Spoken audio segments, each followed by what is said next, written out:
At Nairobi's Mater Hospital, 12-year-old David Mwangi is recuperating after undergoing an open-heart surgery. Like many parents, his father, John Mwangi, hardly noticed any difference in his child's growth. And as Surgeon Joe Ruturi puts it, many children are walking and playing in Kenya with heart defects, yet they don't know it.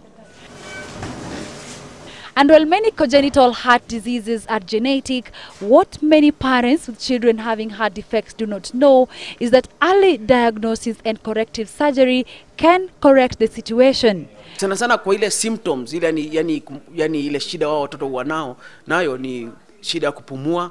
Unaona mtoto anachoka rahisi, anachoka haraka. David was diagnosed with rheumatic heart disease in 2002. His father says by the time the condition was diagnosed, they had exhausted all their savings. Sasa ukienda kwa hospitali unapewa antibiotics, unaambiwa ni vile wanaamka asubuhi kwa sababu kwa shule lazima aende mapema. Hiyo ndio imekuwa kwa mtindo sasa. David is among the 3,000 beneficiaries of open heart surgery from the Mater Hospital in the last 15 years. The hospital conducts the annual Mater Heart Run aimed at raising funds to assist children with heart defects undergo the needed treatment.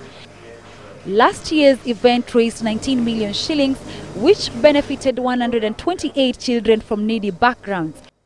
Citizen Television is among key sponsors this year. Hellen Kimaru, Citizen Weekend.